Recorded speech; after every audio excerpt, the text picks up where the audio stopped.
a integridade do ligamento cruzado posterior. A posição é a mesma, aqui a mecânica vai ser diferente.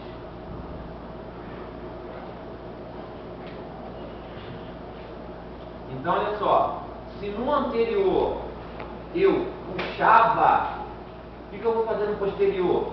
Eu vou empurrar. E assim como eu falei que não é a dor que caracteriza a positividade, no anterior, no posterior a mesma coisa. O que vai caracterizar que o ligamento está rompido, está lesado? Justamente quando essa tíbia deslizar o quê?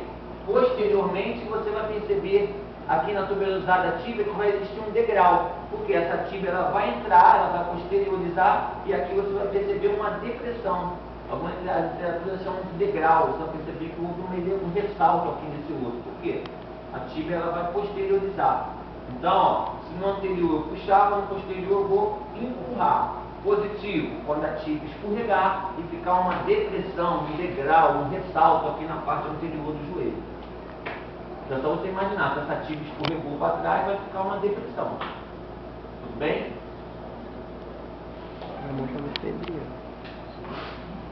Então, o que você faz na prática? Quando você já coloca o paciente para testar cruzado anterior, você já aproveita e já testa posterior. Quando eu faço anterior, já aproveito e já vejo posterior. Entendeu? Apesar de não ser normal uma associação de adesão de cruzado anterior com posterior, né, normalmente não é comum. Eu não lembro de ter pego nenhuma associação de lesão de cruzado anterior com posterior. Mas tudo pode acontecer. Né? Normalmente a associação de cruzado anterior, nós vimos na semana passada, é com quem? Quais são as outras estruturas que costumam lesar? Quando eu leso o ligamento cruzado anterior, naquele movimento rotacional, colateral medial e menisco medial, né? Chamada tríade maldita. Então, normalmente você tem associação com essas estruturas. Mas eu já ouvi relatos de associação de cruzado anterior com posterior. Então, você pesquisa. Tudo bem com relação a isso? Então, vamos lá. Boa noite. Teste de estresse ou esforço em valgo.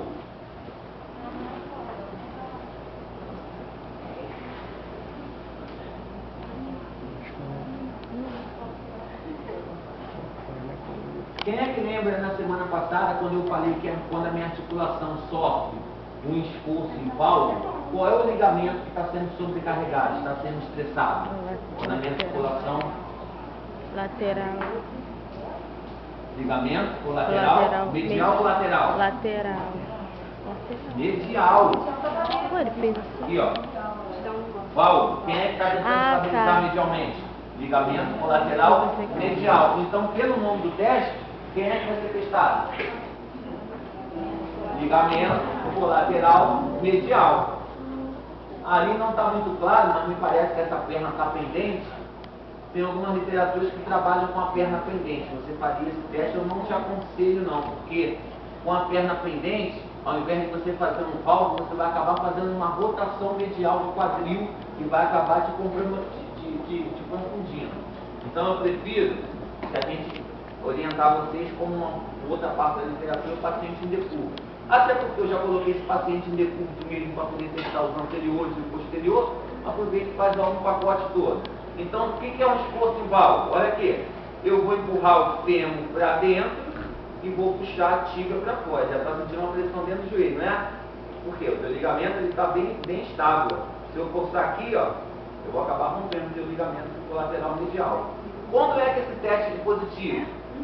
Mais uma vez, ele é caracterizado pelo deslocamento do fêmur. Não é por causa de dor. Ela pode até sentir dor, mas não pode ter o deslocamento. O que vai ser positivo? Quando eu empurrar para dentro, se tiver lesão, o que vai acontecer? Esse fêmur ele vai entrar, ele vai medializar. Como eu empurro e ele não sai do lugar, aqui, ó. Se eu observar aqui a patela com a minha espinha ilíaca superior, continua no mesmo nível. O eixo não mudou. Por quê? Porque esse ligamento está travando. Se eu aumentar aqui, te dá um desconforto aqui no meio do joelho, não dá? Por quê? Porque eu estou tensionando ele está segurando. Então, positivo, quando eu fizer o valgo e essa articulação aceitar o valgo. O que é isso? Quando esse fêmur medializar. Ou seja, ele está rompido, ele não vai ter força suficiente de segurar esse esforço em valgo e esse fêmur vai fazer isso aqui, ó. O fêmur não é medializado. Tá certo? Por quê? Porque o ligamento que estabiliza aqui, ele está rompido, então na hora que você gera uma instabilidade lateromedial, que na realidade o valgo é isso, eu estou empurrando lateralmente, forçando a região medial. Estando lesado, eu não vai fazer isso. Ó. Ok? Quando é que é negativo? Como está acontecendo aqui com ela. Ó. Nada acontece.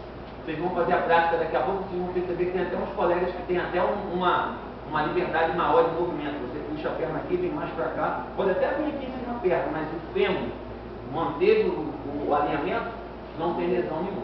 Está claro isso? Isso pode acarretar de ter um deslocamento da patela? Esse teste que o senhor está fazendo pode ocorrer da patela? Só se o paciente tiver um histórico, né? De patela. Porque isso já aconteceu comigo. De patela. O ortopedista foi fazer. Ele estava movimentando meu joelho, ele fez, não sei se foi esse teste que ele fez. Ele fez um movimento e tive um deslocamento de patela. Porque eu também já tinha tido. Tinha um histórico, então. Se tiver um histórico de patela luxado, aí tem que tomar cuidado. Porque justamente por isso, porque a gente está forçando aqui esse eixo. Então a patela. Então tem que estar quietinho, não faz na tua não. Já sabe, né? Não pode sair, não quer voltar, já viu o problema? Tudo bem aqui? Está claro isso? Dúvidas com relação a esse teste? Não mesmo? Agora deixa eu perguntar uma coisa para vocês. Eu falei que esse teste aqui ele é positivo quando esse fêmur deslocar medialmente.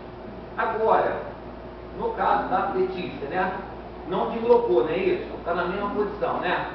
Agora, se a Letícia falasse para mim que está com dor, vou sentir dor aqui dentro, eu poderia dizer que é positivo esse teste?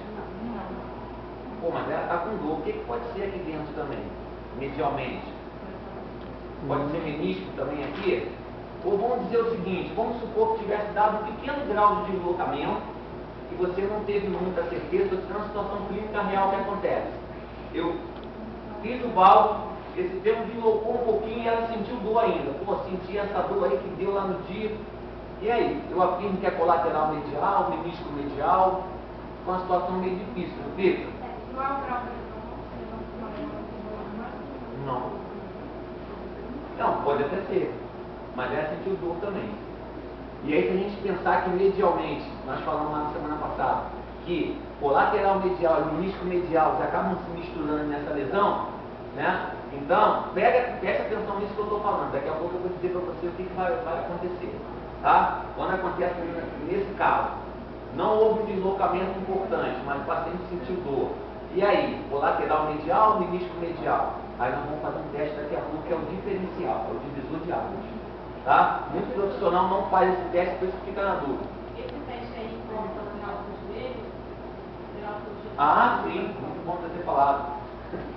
Eu levei no começo, mas eu nem falei que eu estava esperando essa pergunta. Olha só, se você tiver uma fratura colateral medial, essa perna tem que deslocar medialmente, né?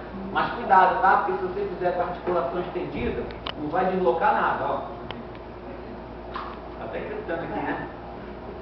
Tem que ser sendo flexida, com a articulação encaixada, os trocantes estão encaixados. Então você tem que abrir essa articulação. O que é abrir essa articulação? Colocar sua mão aqui na costa poplítea, forçar uma discreta flexão para poder, ó, ter a liberdade de movimento. Tá? Foi boa a tua pergunta. Eu já vi isso na praia, a gente bota atrás. Professor, não acontece nada, não sai. Se a articulação estiver encaixada, não vai acontecer nada. Tá certo? Então você tem que. É na perna. Por isso, daqui a pouco você tem que praticar. Daí a gente vai ver a manualidade.